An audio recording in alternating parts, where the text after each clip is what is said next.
తనతో పాటు శిక్షణ పొందుతున్న తోటి మహిళా ఐపీఎస్పై లైంగిక వేధింపుల ఆరోపణలు ఎదుర్కొంటున్న trainee IPS Uday Krishna Reddy case ఇప్పుడు పలు మలుపులు తిరుగుతోంది.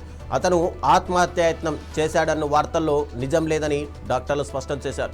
కృష్ణారెడ్డి రక్తం నమూనాలో ఎలాంటి విష పదార్థాలు లేవని ఆయనకు చికిత్స చేస్తున్న ఎస్ఆర్ నగర్ ప్రైవేట్ ఆసుపత్రి వైద్యులు నిర్ధారించారు.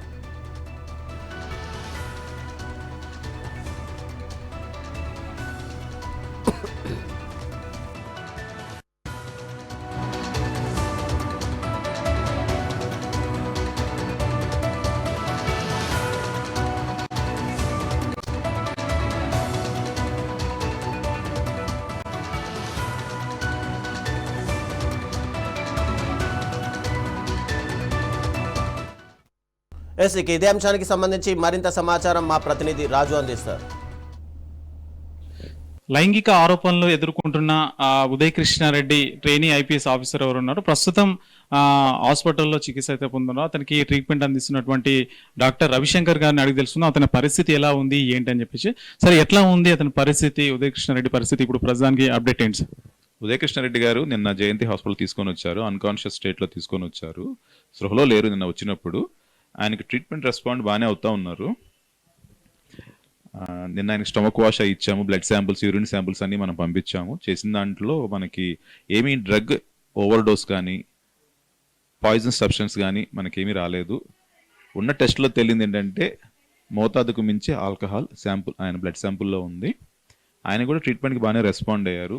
ఈవినింగ్కి బాగానే కొంచెం బెటర్ అయ్యారు. ఇవాళ మార్నింగ్కి పూర్తిగా ఆయన కోలుకున్నారు. బాగా కాన్షియస్గా ఉన్నారు, ఓరియంటెడ్గానే ఉన్నారు, బాగానే మాట్లాడుతున్నారు. అయితే కొంచెం తీవ్రమైన తలనొప్పి ఒకటను, గొంతు నొప్పి ఒకటి, మింగటం ఇబ్బంది పడతా ఉంది. ముద్ద మింగటం కొంచెం కష్టపడుతుంది ఆయనకి. సో ఆయన బాగుంటే కనుక ఈవినింగ్ రూమ్ షిఫ్ట్ చేద్దాం ఆలోచనలో ఉన్నాము. ఇట్లానే కంటిన్యూ అయితే రేపు మార్నింగ్ డిశ్చార్జ్ కూడా ఆలోచనలో ఉన్నాం. 2 రోజుల నుంచి కూడా ఆయన ఆత్మహత్య ప్రయత్నం అయితే చేశారని చెప్పేసి, పాయిజన్ తీసుకున్నాడని చెప్పేసి కూడా మనకు ప్రాథమికంగా మనకు తెలుస్తుంది. ఏంటి సార్ అసలు మొత్తం తీసుకోలేదా అతను? ఆయన నిన్న హాస్పిటల్ తీసుకొచ్చినప్పుడు, జయంతి హాస్పిటల్కి ఎస్ఆర్ నగర్లో తీసుకొచ్చినప్పుడు ఏంటంటే వాళ్ళ కుటుంబ సభ్యులు వాళ్ళ అనుమానం ఏంటంటే ఆయన మంచం పక్కన ఆల్కహాల్ బాటిల్స్ పడి ఉన్నాయి, శానిటైజర్ బాటిల్ కూడా పడి ఉంది, ఏమైనా తీసుకొని ఉన్నారేమో అని వాళ్ళు అనుమానం వ్యక్తం చేశారు. సో అనుమానం ఏంటంటే మేము కూడా ప్రోటోకాల్ ప్రకారం స్టమక్ వాష్ ఇచ్చి చూసాము. ఆ స్టమక్ వాష్ చేసినప్పుడు కూడా ఆ కంటెంట్స్ అన్ని కూడా క్లియర్గానే ఉన్నాయి. ఫుడ్ పార్టికల్స్ కానీ టాబ్లెట్స్ అట్లాంటివి ఏం కనపడలేదు. సో శాంపుల్స్కి పంపించాం కాబట్టి అవి కూడా నెగిటివే వచ్చినాయి. ఆల్కహాల్ లెవెల్స్ ఒకటే హై లెవెల్లో ఉన్నాయి. సో ఓవరాల్గా ఏమి తీసుకోకుండా, ఏం ఆహారం తీసుకోకుండా ఆల్కహాల్ ఎక్కువ మోతాదులు తీసుకోవడం వల్ల ఆయన సృహ కోల్పోయారనిపించింది. సమయానికి వాళ్ళ కుటుంబ సభ్యులు వెంటనే రెస్పాండ్ అయ్యి హాస్పిటల్ తీసుకురావడం వల్ల రికవరీ టైం చాలా ఫాస్ట్గానే ఉంది. సో డాక్టర్ శ్రీధర్ బొప్పన అని చెప్పి సైకాట్రిస్ట్ గారిని కూడా మనం కన్సల్టేషన్ ఇప్పించాము. ఆయన కూడా ఏంటంటే ఆయన్ని మొత్తం వివరంగా ఆయన ఎగ్జామిన్ చేసి, డాక్టర్ అంటే సైకాట్రిస్ట్, కొంచెం డిస్ట్రెస్ ఎక్కువ ఉంది బాగా, దాని మీద ఆయన ఇలా జరిగి ఉండొచ్చు, సో కొంచెం క్లోజ్ మానిటరింగ్, అబ్జర్వేషన్ అవసరం అవుతుంది అన్నారు. సో దానికోసమని ఇవాళ కూడా ఇక్కడే హాస్పిటల్లోనే ఉంచుతున్నాను. కొంచెం బెటర్ అయితే కనుక రూమ్ షిఫ్ట్ ప్లాన్ చేస్తానండి. If everything is going fine అంటే కనుక రేపు మార్నింగ్ మన ఆయన్ని డిశ్చార్జ్ కూడా చేసుకోవచ్చు. తను మాట్లాడుతున్నాడా, రెస్పాండ్ అవుతున్నాడా ఏమైనా? బాగానే మాట్లాడుతున్నారు, బాగానే రెస్పాండ్ అవుతున్నారు. ఆయన కూడా మేము అడిగాము, మరి ఏంటి ఇలా మీరు సృహగోల్పై తీసుకురావాల్సి వచ్చింది హాస్పిటల్కి, ఏం జరిగింది అని మనం ఒక పేషెంట్ డాక్టర్ ప్రోటోకాల్ ప్రకారం అడిగాము. మీరేమైనా ఇట్లా సూసైడ్ అటెంప్ట్ అయినా చేశారా అని అడిగాము. ఆయన సూసైడ్ అటెంప్ట్ చేయలేదని కన్ఫామ్గా చెప్తా ఉన్నారు. ఆల్కహాల్ మత్తులో ఏదన్నా జరిగి ఉండొచ్చు, ఏమన్నా శానిటైజర్ బాటిల్ పక్కన పడి ఉందండి, మీరు శానిటైజర్ కూడా తీసుకున్నారా, ఆయన టాబ్లెట్లు మింగారా అని అడిగాము. ఏం చేయలేదని చెప్తా ఉన్నారు ఆయన. ఇట్లా మరి మీడియాలో మరి ఒకటి సూసైడ్ నోట్ ఒకటి సర్క్యులేట్ అవుతుందండి, దానికోసం అందుకని మేము అనుమానంతో మిమ్మల్ని అడుగుతున్నామండి, మీరు తీసుకున్నారా అని అడిగాము మేము. అంటే సూసైడ్ నోట్ అట్లాంటిది అయితే నేనేమి గుర్తులేదండి రాసినట్టు, ఏమైనా మరి మద్యం మత్తులో ఏమైనా రాశానేమో మరి అని ఆయన కూడా వ్యక్తపరిచారు.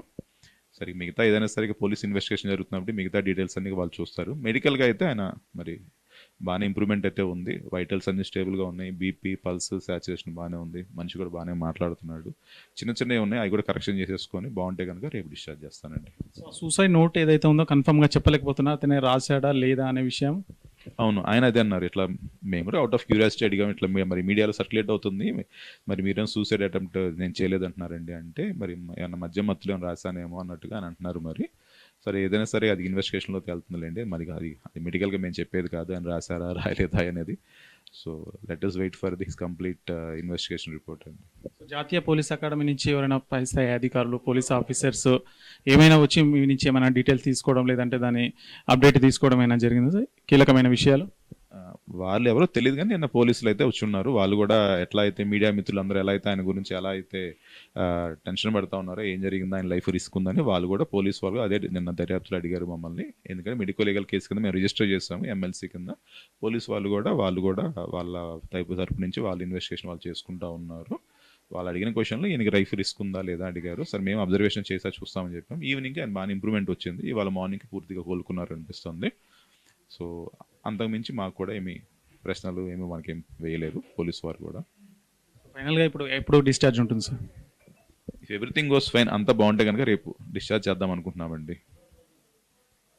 ఇంకా అతని ఆరోగ్యం పట్ల ఇంకా మనం డోస్ తీసుకోవడం లేదు, ట్యాబ్లెట్లు ఇంకా అలాంటివి ఏమన్నా మీ టెస్ట్లు ఉంటాయి కదా, టెస్ట్లో ఏమన్నా టెస్ట్లో కనుక మనకేం తేలట్లేదండి. ఏమి మనకి పాయిజన్ సబ్స్టెన్స్ కానీ డ్రగ్ ఓవర్ డోస్ కానీ అట్లాంటివి కూడా మనం టెస్ట్ చేయించాం, అవేం తేలలేదు. సో ఆల్కహాలే మోతాదు ఎక్కువ తీసుకున్నారని మనకి కన్ఫర్మ్ అవుతుంది.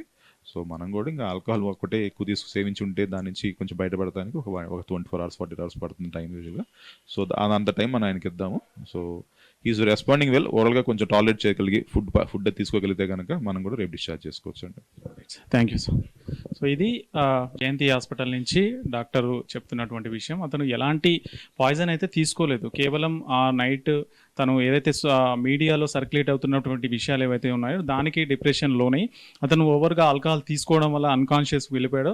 దాన్ని చూసిన కుటుంబ సభ్యులు వెంటనే హాస్పిటల్కి తీసుకొచ్చారు. సో అతని పరిస్థితి అయితే కండిషన్ మంచిగా ఉంది. తను బెడ్ నుంచి షిఫ్ట్ చేసే అవకాశం ఉంది. రేపు డిశ్చార్జ్ కంప్లీట్గా చేసే అవకాశం ఉందని చెప్పేసి కూడా మనకు డాక్టర్ రవిశంకర్ గారు అయితే చెప్తున్నారు. కెమెరా పర్సన్ వంశీతో రాజు, 9+ న్యూస్, హైదరాబాద్.